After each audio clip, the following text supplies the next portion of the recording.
what's even crazier is you have all these other connections too in the rap game. Right. So you've actually had a project that you had released after all of that with Kevin Gates, correct? Yeah. So you had like a joint project. What was that like working with Kevin Gates? Well, he was locked up at this time, so he was signed to this label called Dead Game Records from Baton Rouge.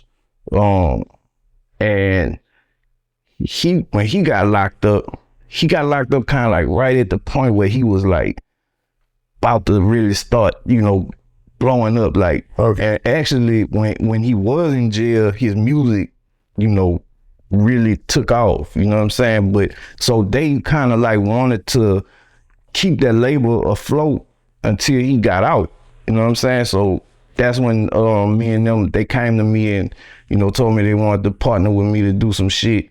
And so I partnered with them. Shout out to Travis and T and Gus, E, all them.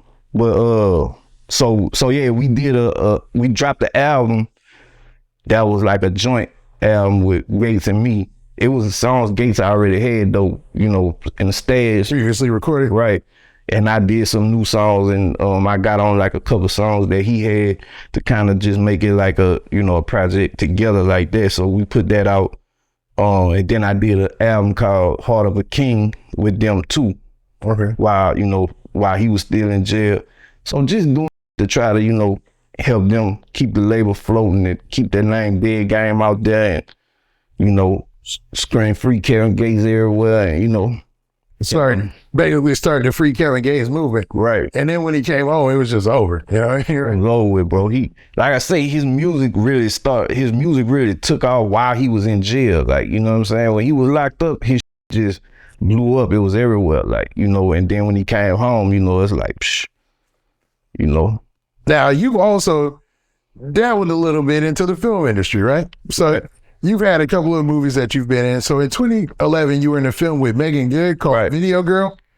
What were like? Did you have a whole bunch of time working with Megan Good, and what was that project like? I worked with her. I was in like maybe 3 or 4 or 5 scenes with her, but yeah, like I was in the scene that everybody wanted. You know what I'm saying? With her with the cat suit on.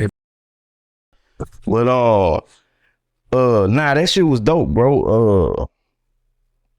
Shout out to my partner Matt. Matt is my guy who me and him, do the Diamonds in the Dirt shit together. Okay. But he been like in that film world, producing films and casting and stuff like that. So when they was doing that movie, he cast me for that part. So I got to like use one of my songs in it.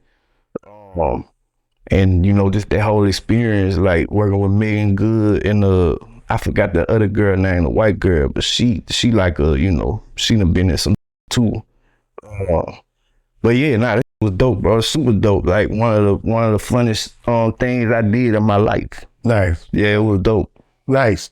So you think that after that, I think you did several other independent films as well? I did a few of them, like one of them I got shot in the chest. That bitch was called Sinners and Saints or Saints and Sinners, one of them. And then they had like some real low budget ones that I was in. One of them called Hood Hostages and the other one called was it Block Party 2 or something? That was it. Yeah, I saw that you were in Block Party 2. Okay, yeah, but them was like real like low budget ones. But the other ones, Sinners and Saints and Video Girl was like, Now, working with Megan Good and working on those films and working on all those independent films, do you think is that what got your feet wet? Where you're like, yo, I'm gonna do my own film, I'm gonna do my own documentary someday? Maybe so. I don't know. Cause it's just like when I got the idea to do the documentary, I wasn't really thinking about them things. I was just wanting to do the documentary. It's just like any other thing I want to do. I'm gonna figure out a way to do that. You know what I'm saying? So, but being around that cool and knowing, just learning little different things and like my partner Matt, he been doing that for some years. So good to partner up with him because he got knowledge of like a lot of that. you know, live that, you know, the average person don't really know about the business side of it, you know what I'm saying? So yeah, it was cool though. Yep. And it helps that you have somebody who's used to that industry. Exactly. So then recently you just dropped, like I said earlier, one of the best underground, or not even underground, I'll say documentaries about hip hop and its origins in a city that I've seen. Man, appreciate it. It's what motivated me to come and interview you, to be honest, because I try to look for stories that are unique. And that was a unique and amazing story. And you were very candid about a lot of things in that interview. You talked openly about mental health and things of that nature. And you were really talking about loss and all the things that went on in your life while incorporating a lot of other people who were, you know, instrumental to the Baton Rouge rap scene. Right. So I suggest everybody, you know, it ain't like I'm doing a promo for you, but I suggest everybody go watch Diamonds in the Dirt on Tubi right now, man. It's free on Tubi right now. Go check it out. We working on part 2 right now, and we also got the Diamonds in the Dirt recap coming out real soon. It'll probably be out by the time you drop this, you know. So that's coming on Tubi like real soon. The Diamonds in the Dirt recap is basically like just kind of like we did an interview with me. My picking the Super Mike, he a DJ on the radio, and BR he interviewed me, kind of like talking about Diamonds in the Dirt and the motivation behind it, what it took to make it and all that kind of stuff. And we also have like, you know, unreleased segments and unreleased clips, and you know, it's all brand new footage. It ain't nothing that we used on the documentary. It's all like bonus, you know what I'm saying? So, so we got that coming out. Like I said, that'll probably be out by the time this out.